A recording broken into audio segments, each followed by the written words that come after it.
discussing the topic that says adapting to change, strategies for navigating the evolving financial landscape. I'm very excited because you both are women in successful careers. I mean, we are doing it with the right set of people who have the right answers to these questions. So, over the next 1 hour, you're going to share your expertise and experiences, and we will engage in dynamic conversation that promises to be informative, insightful, and thought provoking. Thank you so much again. So, I'll go with the first question, and this question is to Lina. It says, how can women in the financial industry adapt to the rapid pace of technological change to stay competitive? Okay, is that my question? Yes, that's your question, please. Okay, thank you so much. First, I would like to say that it's an incredible honor to, be spotlighting issues like this, especially with women, who are doing incredible things in STEM. I'm really happy to be here. Now, back to your question, adapting to technological change. I think women in Yeah, finance and STEM can stay competitive by really embracing learning, right? And upskilling in emerging technologies, um, like AI, for instance. We've talked. If you look around, if you've been paying attention to the news, you will find that interesting technologies on the horizon, right? They have not reached full maturation yet, but then they're there. And if you work in technology, it just makes sense that you stay on top of these things. Emerging tech like AI, blockchain, right? They are doing incredible things in yeah. fintech, not just fintech, right? If you look across sectors, you find that AI has a role to play across almost every sector. And then blockchain. So if you look at my sector where I currently play, you find that a lot of telemedical applications are now adopting AI for predictive diagnosis. Diagnosis rather in fintech, right? There's predictive customer behavior and all of that. So I think by leveraging these tools, yeah, we can drive efficiency and innovation in our respective fields. Finance is also not discounted from it, and I think that's how I answer the question. Okay, great. So we just have to keep ourselves abreast with what is happening and then move with the change and make ourselves relevant. Cool. So the second question is to you, Chidima. It says, what strategies can women employ to navigate regulatory changes and policy shifts in the financial sector? Thank you so much. And this to say thank you to Wibbifit for having me.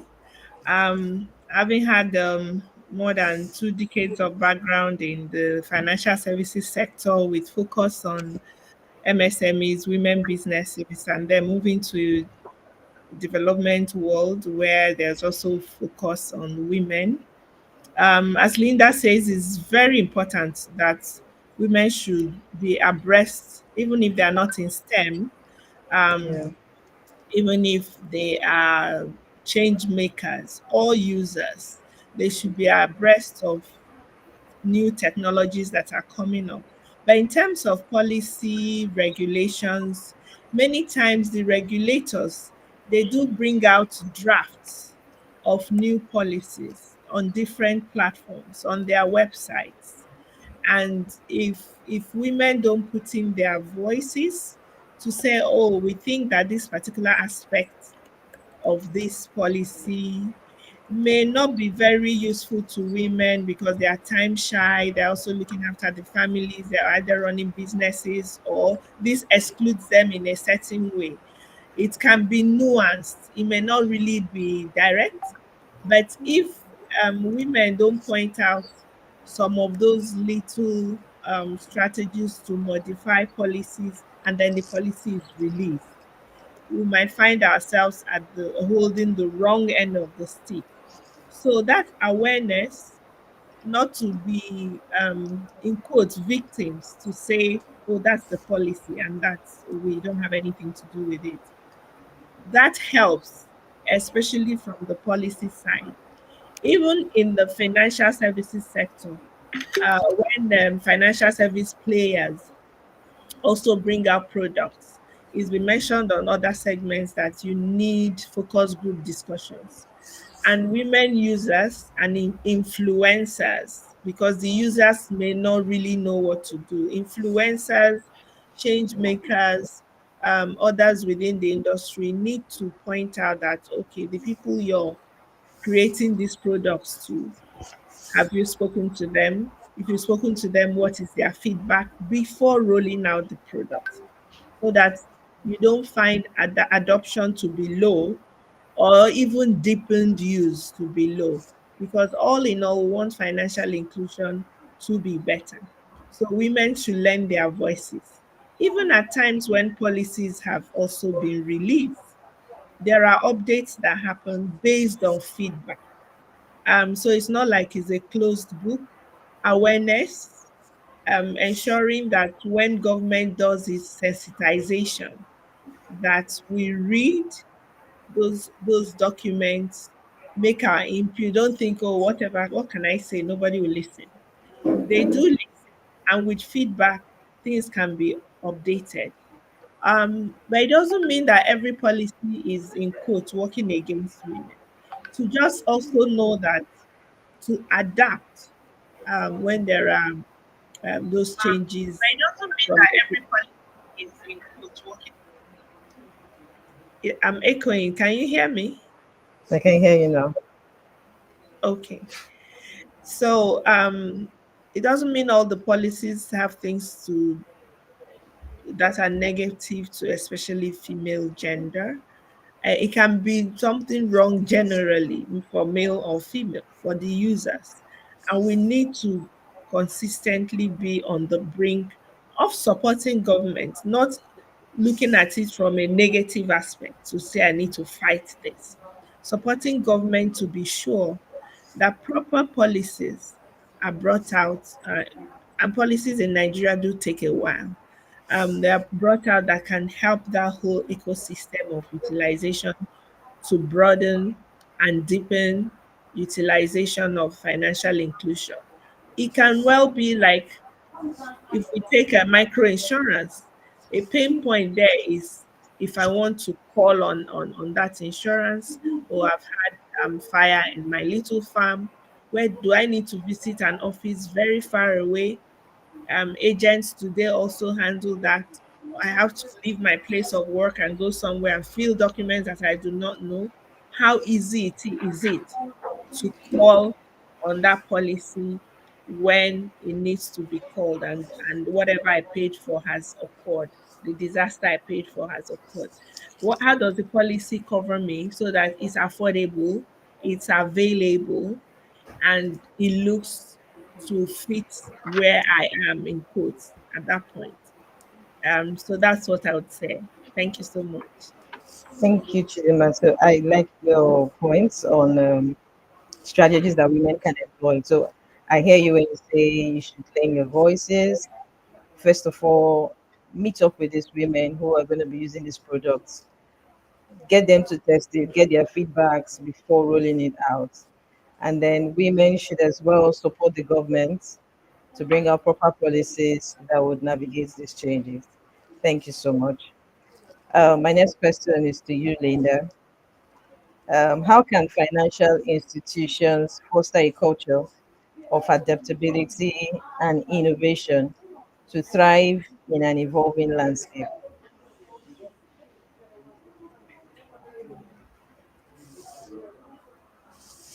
We can hear you. Yes, can you hear me now? Yes. Okay, so I think it's a lot of things really, but if you start with re-education, we cannot go far without um, re-education, and re-education now would um, be cut across all sectors. I see that you're keen on asking around the financial sector, but then I think it's a lot of things, right? But if I'm going to narrow it down to how financial institution can actually foster a culture of adaptability and innovation, I would say Financial institutions can foster a culture of adaptability and innovation by encouraging a mindset of continuous improvement and experimentation. There is always a place of experimentation. This can be achieved by promoting cross-functional collaborations, and maybe creating innovation hubs or labs where employees can test new ideas without fear of failure. I was speaking somewhere and I say you would need to empower your team not to fail, but empower them to success by giving them the right tools to work with. Leadership should prioritize transparency. I think leadership also should prioritize open communication, and perhaps employee engagement, to build trust and inspire creativity. Offering training, progress, it progresses programs, focus on agile methodologies. We talk about new age tech, and we don't talk about agile methods enough. When we focus on agile methodologies and change management, we can equip employees with the skills needed to navigate and drive change effectively. And I think that speaks, perhaps conclusively to the financial sector. And if broader narrative across all sectors, you find that there's always a place of adapting to new tech. There's always a place of also empowering your teams around new tech. And when I talk about new tech, I will talk about agile ways to do things. Then you begin to look at methods around agility in technology.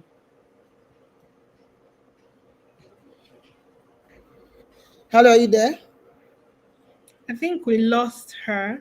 Debbie? Yeah. We lost Debbie. Okay. Um, but I can move on to the That's great. next question. Yes, is that fine? Linda should go on, right? Yes. Let's do that. Yes, let's Yes, do that. I'm Okay. back. It's back. Oh, okay. Okay, so Okay. thank you so much. So, getting us to have innovation hubs, these hubs that can help startups to come together, bring up their ideas, and just basically starting up from there to see how we progress is key for us. So, the next question is to you, Chidima. What are the emerging trends shaping the future of banking, finance, and investments, and how women can position themselves to capitalize on these trends? Okay, I think this is another way of handling previous questions that have come up, but it's nice to deepen it differently. Okay. And like we said, previously it was like the AI world is here and it looked like a white elephant in the room, but it's cutting across many industries, just looking at the financial services sector, which is an enabler. I mean, the financial services sector cuts across, it affects many industries, just the same way like innovative trends affects several industries. So how does it affect banking, finance, investment, and how can women leverage upon it? Same thing we're saying, be aware. But it's easy to say that to those who are in the um, not in rural areas, but in urban areas. They have smartphones that they can read up information on. It's easy to say where you are. Maybe don't spend excessive number of times on certain platforms just looking for the latest gossip. Sometimes read what is it that can help your ability to invest. And if I might give a very good example, not holding brief for them, but because it all happened in front of us. I mean, to purchase shares previously, people got disoriented by too much information, too many documentation to do. You had to go to your broker, you had to do this, and many times those kinds of investment opportunities slipped by. But there was this telco MTN that was about to solicit for shares to be purchased, um, and then they use an online platform, and every Nigerian, or wherever they are, I don't know if it was open to those outside the country, but people in all cadres of life could buy even one share, and because they could do that on their phones, and that brought in the power of the retail. It pulled in so much funds, much more than they expected. because it met people where they were. It was comfortable. They could easily align to it. I think we've lost Linda for a while. Um, so I'm not lost that interest. okay, yeah, yeah, thank you. Yes, So I'm here. that awareness, thank you. That awareness that how do I leverage if it's blockchain that is available, or I could be a farmer and there are drone methodologies that can be utilized to look at my scope of work and see the health status of some of the trees in my vineyard or whatever, or orchards. How do I use that to measure data? How can I adopt principles that will give me data analysis to help with my business?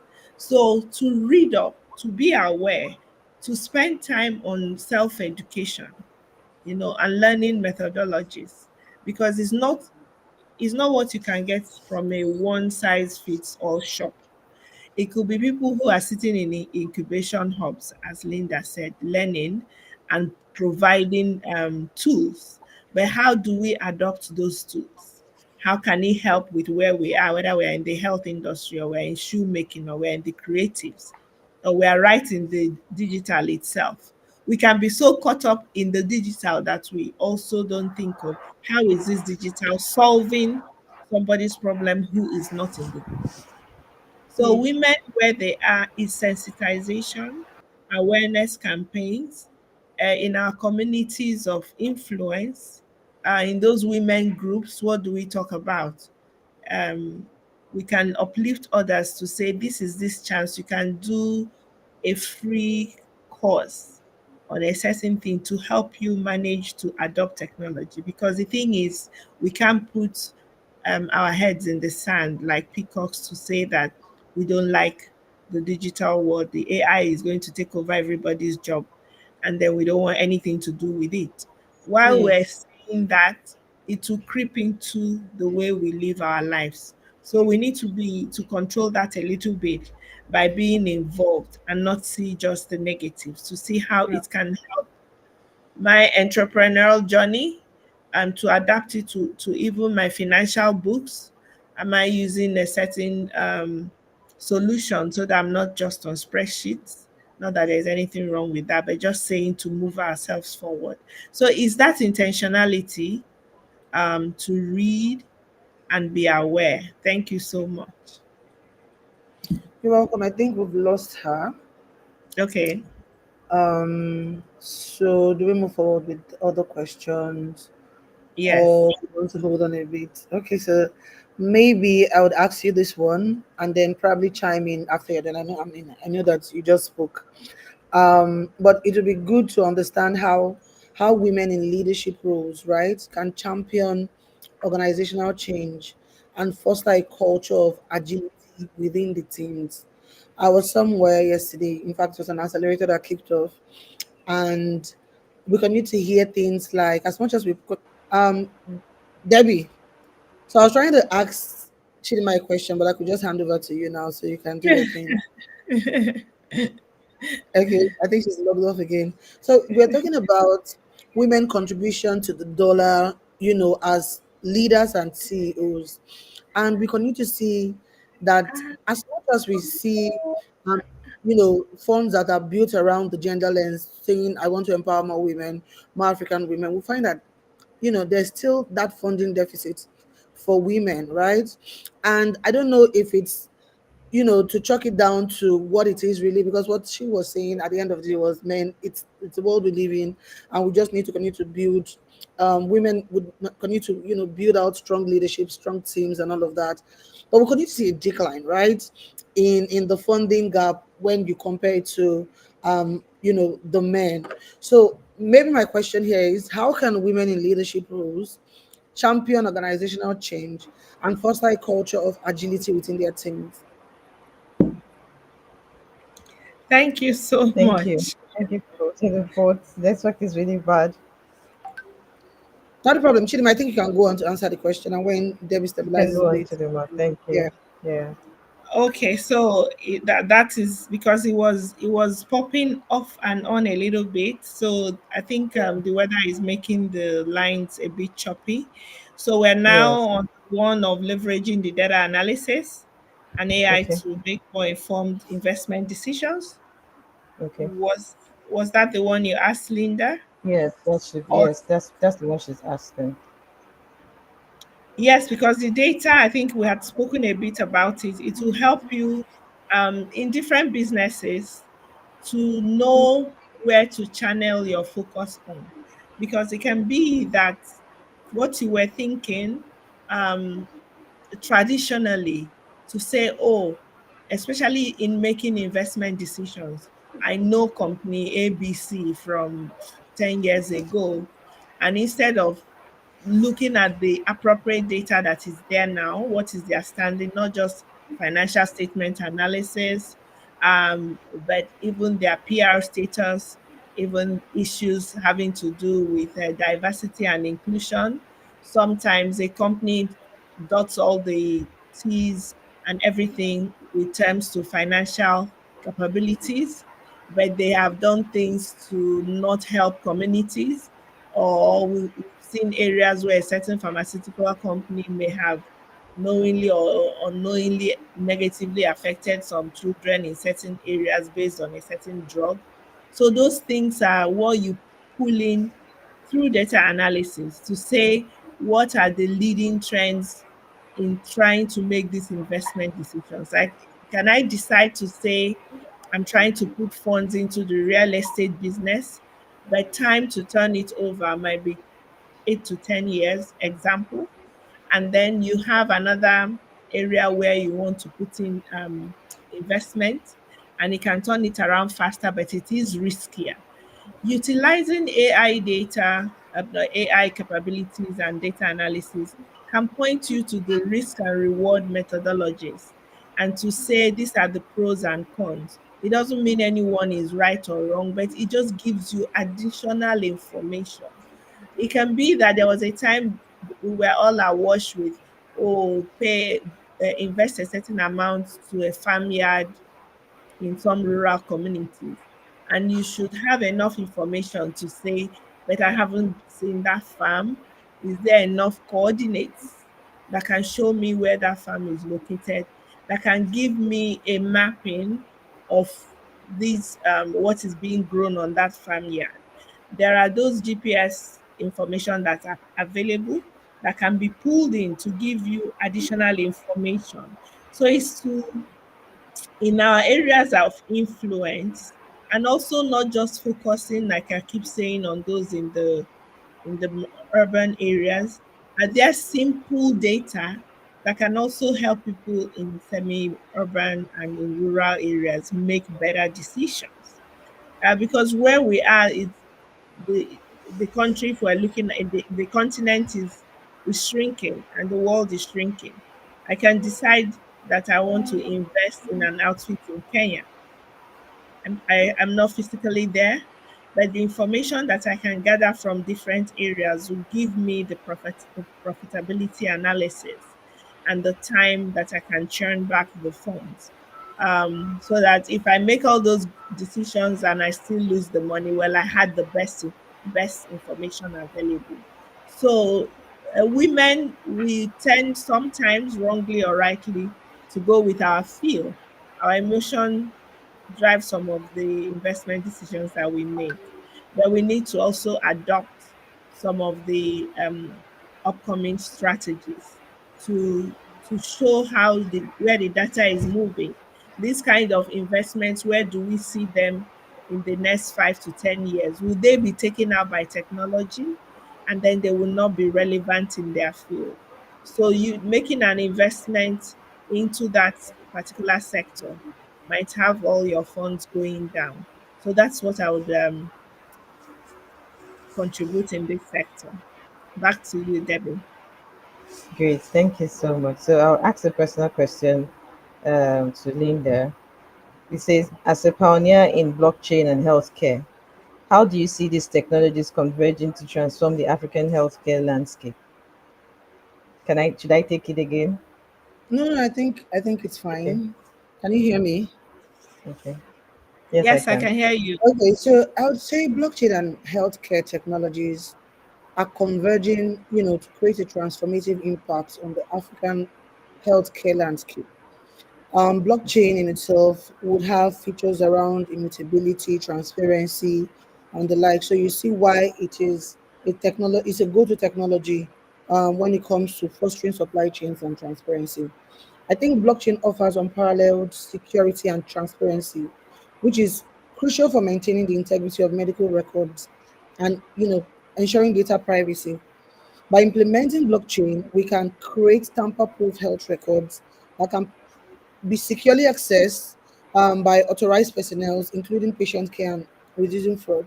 I'm going to tell you a brief story. I did share it, or maybe not a story, create some kind of build a relevant example when we talk about emergency records. I was born so many decades ago, and born in a hospital. I should have, I mean, my mother, must have done her antenatal and all of that. In this case, let's use Island Maternity as that hospital, and then probably born in Island Maternity, where they have my records, right? As at when I was born, a baby, and then who knows where, the immunization happened and all of that. And then growing up, we've moved houses, we've moved states, we've moved countries. I've fallen ill at some point, and I've seen, different, this doctor here, that doctor there. Now, Yeah. what blockchain can do, right, if it is adopted within the healthcare land, the healthcare ecosystem, is blockchain. If the most simplistic way to define blockchain would be that it is a big digital book where records are locked in and cannot be changed. It is transparent across blockchain users, right? So it means that if I was born in the era when blockchain was adopted, for medical records, wherever I am in the world, I have access to my medical record, because from hospital A to hospital B to hospital C, it would have been locked in. Those diagnoses, those over the counter medication that we're given, those prescription medication that we're given, would have had a flow of how my medical history. That's what I'm trying to say. Medical history pretty much locked on the blockchain. But you see the fragmentation that happens right now is, should I decide today to move from Lagos, to Abuja, right? I lose my medical history, except maybe I have a family doctor. Now, how many people, right, have access to family doctors from infancy till now? And then I've started having kids, right?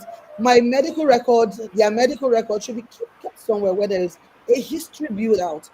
This is data that can be used to improve healthcare outcomes, right? And that is exactly what blockchain fosters. Moreover, blockchain facilitates efficient supply chain management, helping to verify the authenticity of medication and combat counterfeit drugs. At Afri Health, we have a product, we've built out this app called Wiggle Plus. And on the Wiggle Plus app, you can actually authenticate medication.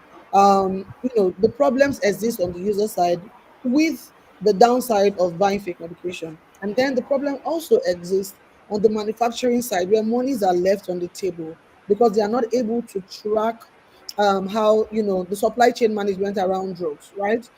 And it's a Mm. significant issue in many African countries.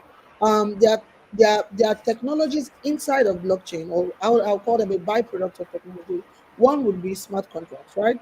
Smart contract can streamline what's it called, administrative processes, reducing costs and eliminating inefficiencies in insurance claims and so I mean there are a lot of things. I stumbled upon blockchain through smart contracts when I was working my role in agri technology, very different from healthcare. So you see that there is a use case for blockchain across sectors. There's a use case for AI, and then you have other byproducts around robotics, machine learning, data processing, and all of that. I think overall, the convergence of blockchain and healthcare technologies promises to improve accessibility, it promises to improve affordability and the quality of healthcare services across Africa. It also enables a more integrated and secure healthcare ecosystem, ultimately leading to better health outcomes for the population. And that's how I'll answer that question. Thank you. Thank you so much. It was very educative. So before now, I didn't. I don't think I've had a very explicit explanation of what blockchain is about. I like the story that you gave. It just drove the point home. So I'll ask a personal question to Chidima. How can we ensure that the benefits of financial innovation are shared equitably and reach the most vulnerable populations in Africa? I guess that's the bedrock of financial inclusion. I don't think um, we're seeing 100%. And then when large strides have been done, maybe the goalpost has also been shifted to say what are the financial inclusion targets. So when this innovation has been done, for it to reach urban, rural areas, and not just in terms of geography, but underserved segments who are typically women, youth, agrarian farmers, and underserved micro, small, and medium enterprises all across Africa, if we're just focusing on the continent for now. So one of the fastest ways, if we're talking in the financial services sector, is to the utilization of agents, um, using them whether they are telco led or the bank led, ensuring that you're reaching the people exactly where they are, whether they're in the modern or rural areas. How do they not leave what they do to now do things that have to do with financial services and other innovation capacities? Like I gave the example of purchasing purchasing shares. It might have nothing to do with strict financial services, but it allows you to carry out your life processes via digitization. So looking at things that can enable you scale. Who are the implementers? As they are implementing, what are those processes to also do awareness? The tired part of it is there are many products, processes, innovation in technology, AI, blockchain, all the smart robotics that are available. But if people are not aware that those solutions exist, they are not going to utilize them. They are not going to even adopt them, not to talk of deepen. When you want to deepen, you're saying people have adopted. Adoption is the key thing to start off with because people are different and react to change differently. So sensitization and awareness programs and taking it to areas where it is very available. That availability, because time has passed when people struggle to go long areas to do something. If you meet them at the place where they typically exist, that innovation has modeled their life cycles. That's why we don't um, overemphasize on focus groups. It could be in the IT world, it could be in financial sector, it could be in health. And pointing back to what Linda has said, there are many platforms, not just like Afri Health, and there are other platforms that say, "Oh, map all your medical information in one place," and many people don't know about it. They have no clue, you know. So it just ends up being the influential areas of the people that deploy that services. But then we say the continent has the youth, the continent has the numbers, but where are the people that can adopt it? Are we restricted to a geographical area? And that service can be available to all countries in the continent, but awareness is very small. So in that innovation, the great aspect of it is putting it out in places where people are. Through traditional ways, where do they meet? Where do people meet regularly? And through scaling up using digital technology. To put it, I mean, Alexa will know what you look for all the time. How do you deploy that this information can reach and it will be given to you when you're browsing to look for something else and say, oh my God, I can actually utilize this. And the trust issue comes in. There are some that have utilized services and they've been burnt, and that takes them away from that utilization. So building trust is, and by making sure the solutions work. So do they work and enable people to do repeat utilization? That is when adoption will increase. So using this to go through different areas would be great. I would say thank you so much. Okay, so coming up with solutions, making sure that they work so that you earn the trust of the users of these solutions. Great, thank you so much. Linda, I want to ask you a question. What strategies have you employed to successfully navigate the evolving financial landscape? And what lessons can you share with our audience? What strategies? I mean, it's a no-brainer, right? When we talk about strategies, it's clear what needs to be done. I've talked about or spoken about rather the place of not just adaptability but continuous learning. There's also a place of professional development. This is very essential for staying ahead in a rapidly evolving financial landscape. I do think that that has also helped me stay ahead. Um, I was speaking at a podcast again in Morocco last week, and the questions were almost similar, or it's almost similar. To say, Linda, so how do you do it? It's simple. It's just deciding to stay on top of trends, right? And I think that's where women fall off the crack quite a bit. I think women should actively pursue opportunities for upskilling, right? And one of such would be attending industry conferences. From last week, Monday till now, I've been in nothing less than, not just being in attendance, actually speaking, right, at industry conferences. This would be um, one of it, right? Another would be enrolling in specialized courses and obtaining relevant certification. I mean, another can be joining professional associations, and do not ever discard the place of mentorship programs. I think this can provide access to valuable resources and support. Staying curious and open to new ideas can also help women remain adaptable and competitive in their careers. One thing that continuous learning does is that it ensures that you're equipped with the latest knowledge and skills to navigate the ever-changing landscape.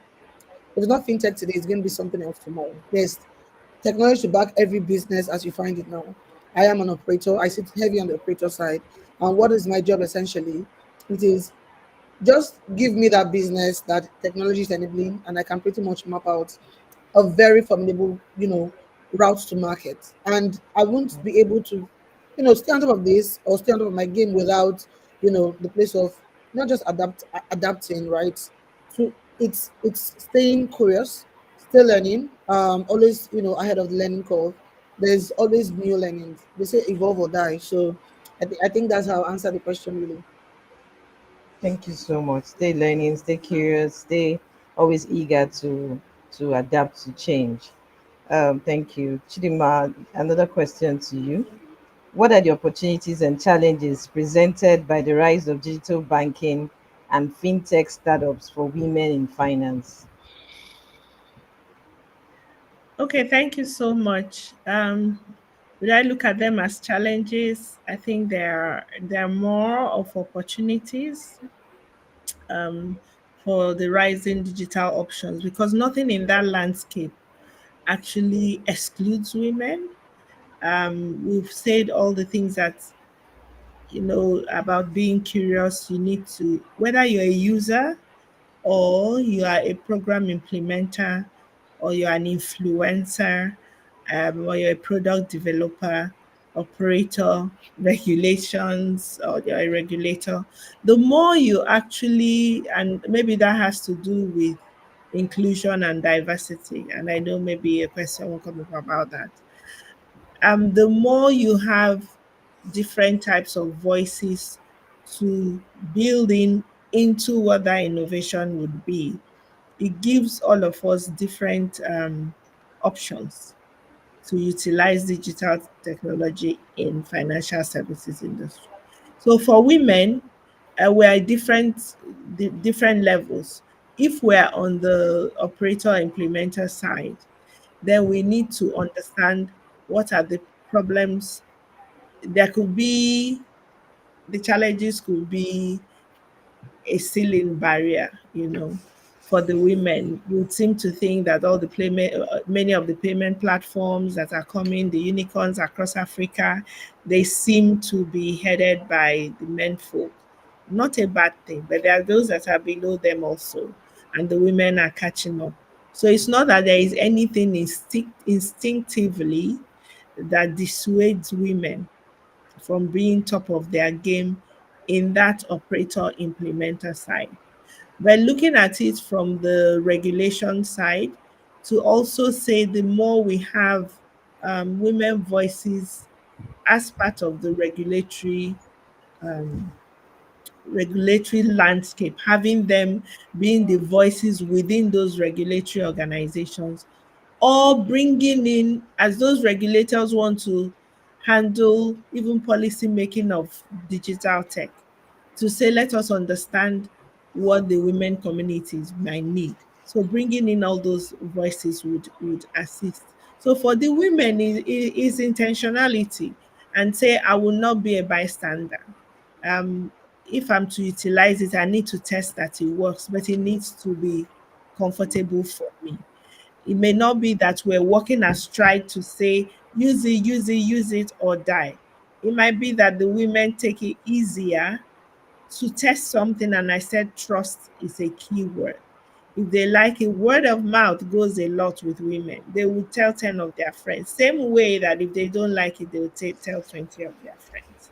So for women to adopt it, they'll have to test it.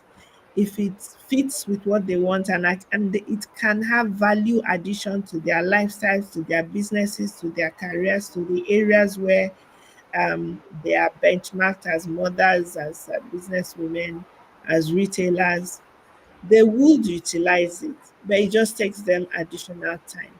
So to ensure that as the innovation continues to grow, it's not also the key part is, it's not also removing the social structures that safeguard women. There have been times where is seen in some savings and loans across Africa. That where women, maybe they used to meet on a certain day, on a certain weekend, and talk about their issues and talk about their savings. That's where they meet to talk about the monies they gather together. Some people call it esusu and have other names nearby. When you digitize that, and they no longer see the need to meet because they can use their feature phones, even their small phones, to save, they lose that social structure, and we start having mental balance issues because they've lost that. So we should look at both sides in digital technology, not to throw away what guardrails our social norms, but to improve. So I don't see that there are challenges as we would like to say them, but opportunities to be better, to not be on the sidelines and watch, and not that it is many women against the men, but being there, being at the table where it's spoken about, being there when you want to use and do your use case to say, I didn't find this acceptable, I didn't find this particularly useful, so this is my voice, this is my feedback, um, without feeling that your voice is not going to be heard. Thank you so much. Thank you Yeah, to I would them. like to add to that. Okay. I'd like to add to Okay. that. Can I, Debbie? Yes, yes, you can. So I think opportunities presented by digital banking and fintech could also include the ability to innovate, and access new markets real fast, while offering personalized financial services. Women in finance can take on leadership roles, in fintech startups. I see that there's a lot of fear because of the volatility, that exists within the startup ecosystem. And you will not believe anybody because of the shaggy that is currently the economy of 2024, right? So again, to reiterate, women in finance can actually take on leadership roles in fintech startups, or drive digital transformation initiatives within traditional financial institutions. Challenges, while we speak about opportunities, we can also mirror back to say challenges would include staying updated with rapid technology, technological advancements, right? And possibly, probably navigating regulatory complexities. I also think that women should focus on continuous learning. I mean, that can, it's overstated at this point, right? Build technical skills and seek mentorships while, also accessing networking opportunities within the fintech space to overcome these challenges and capitalize on some of the opportunities that Chidima has also spoken to. Thank you. Thank you so much. Awesome, awesome contributions. I'm grateful. So we've talked so much about innovation. We've talked about reaching, getting to, accept change. We've talked about mentoring, networking, and all of that. I want us to talk about how we can get funds, because for every business to really thrive, you need as much funds that you can get. And for some of these startups or some of these organizations, they just look at getting funds only from the government, maybe grants, and they don't think of getting it from other avenues to help them navigate the change that we are really talking about. So to talk about funds, I want to ask you, Linda, this question: how can women entrepreneurs leverage alternate funding sources such as crowdfunding and peer-to-peer lending to finance ventures? So I think women entrepreneurs can leverage alternative funding sources, right? Okay. By creating compelling pitches that clearly articulate their businesses or their business value propositions. Um, they should utilize crowdfunding platforms to reach a broad audience and engage potential investors through social media and marketing campaign. You see, fundraising is an art. Um, yeah, yesterday, like I said, we had the accelerator, and it was just, pretty much upskilling women on the rudiments of pitching, right? And how they should pitch, to access the kind of funding opportunities they're looking for. So utilizing crowdfunding platforms to reach a broad audience and engage potential investors through social media and marketing campaigns. There's also, peer-to-peer lending platforms that can provide access to funding without traditional banking constraints. Um, Building also a strong online presence, right, and leveraging networks to promote their campaigns or their businesses just to increase visibility would also attract the kind of investors that they're looking to get. I say that women deflect a lot, right? In fact, we Yeah. can't even take a compliment without trying to discount from that compliment. I mean, there's a whole lot of unlearning that needs to be done, especially within, you know, um, you know, within women entrepreneurs or within the women community. There've been so much talk around how we should deflect, how we should, dim the shine, don't be, all of those things that make you a good woman in quotes. But then you find that if you're going to actually swim in the murky waters of either entrepreneurship, swim in the murky waters of trying to access finance or funding, whatever kind, right? You must be willing to put yourself out there and really be visible. Visibility would make you attractive to investors. And I think lastly, probably participating in pitch competitions and accelerator programs can provide valuable exposure and funding opportunities. Again, yesterday, to refer back, a lady who came out to, she was on the dry run to do a pitch, had this pitch done, and it was incredible. And you could see, I mean, it was fair, it was okay. Then you could see that there was a lot of and when she said, I've pitched, I've been doing this for over 60 times, 60 times I've been pitching, and this is my 60th. And a lot of women who are in quote entrepreneurs were like, "Oh, really? You need to pitch 60 times for." And in my mind, I'm like, 60 times. She's just pitched 60 times. And you guys are oohing and eyeing. When you are very serious about your business, when you realize that maybe revenue is not enough to expand as quickly as you want to, and it's time for you to go to investors, nobody will tell you when you're going to pick up that business, put on a tray, and you are pretty much hawking that business, and that's it really. When you go for some of these events and doing networking sessions, you see women deviate from the actual issue, which is actually networking for success. Men are there exchanging cards and all of that, and the women are, anyway. I think it will get better. 5 years before today, you would not find, a lot of these conversations and hot takes on how women can actually be visible. But now there are a lot of visibility courses. There are a lot of, okay, the equity and inclusion around fundraising, where there are funds that are pretty much built out for women, right? So yeah, it's a good time to be alive. It's a good time to be a woman entrepreneur, and I do think that access to alternative funding is an art, right? It's something that you really would need to come to the table with an open mind, open to taking ideas, and open to run with those ideas and actually implement the latter. Yeah, thank you. Chidima, I don't know if you have something to say to add to what Linda has said. So, or else we just Yes, move on. Okay. yes, I see our time is going, but I Yeah. appreciate all that Linda has said, so I would say you can go on. Okay. So, just want to say something that we've not spoken about or not mentioned at all, which is collaboration. And I'm going to ask this question. Any of you can take it. How can women in the financial industry foster collaboration and partnerships to navigate industry-wide changes and challenges? Who wants to answer? I can try with that. Okay. In the financial services industry, there are actually different platforms that women intentionally pull themselves into. I don't think it's a grab throat and kill area. So they find out that they can lend their voices, as I said, to when policies drafts are brought up by regulatory institutions, they can lend their voices to that.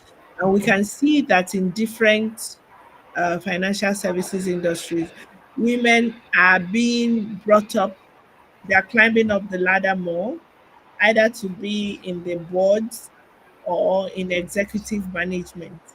Um, Better than we had it 5 years ago, as Linda mentioned.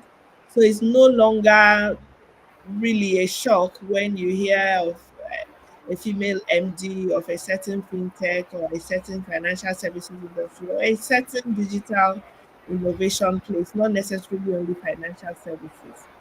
But there needs to be more of those, because by default, to the other women that need to be pulled up to start looking up and climbing and start helping themselves grow and teaching themselves and upskilling. There are more of them that nothing is done, or they have not seen the capacities to help themselves.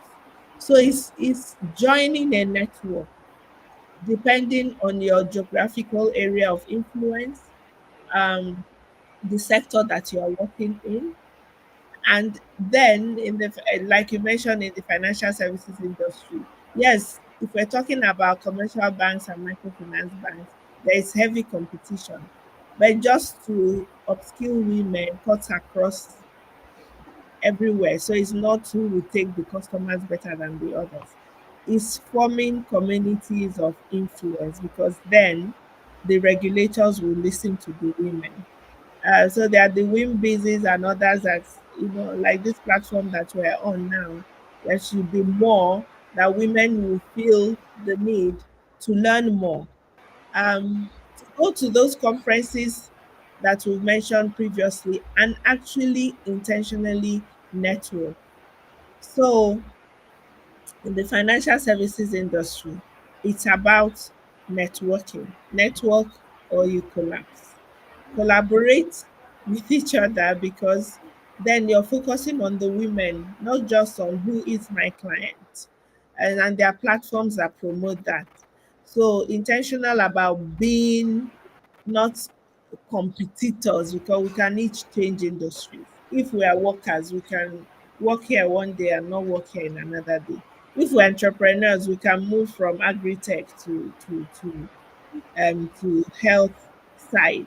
So each area, as these innovations um, are brought out and published, they would affect both gender, male or female. So the female have to be intentional, no longer saying that it will come to me.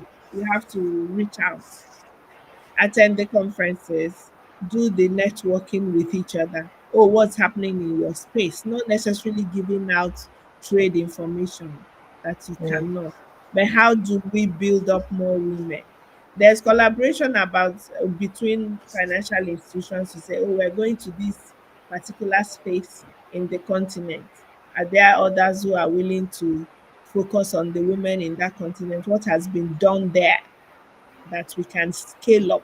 So it's about scaling because in terms of percentages of population, we can see that it's almost on a 50-50% in some countries in Africa, or 49-51. Not much difference between the male and female and folk. So it's like that book that said, "What is micro about 1 billion women?" Women are significant, and we need to leverage on their voices, on their capacities, and their willingness to change things positively. Thank you. Thank you so much. So, in wrapping up, just few words, Linda. I guess there's something you'd like to tell our audience on the topic, adapting to change. I mean, a lot has been said on this call, and like I said, I'd like to summarize that it's a good time in history to be a female leader, or building something as a female entrepreneur.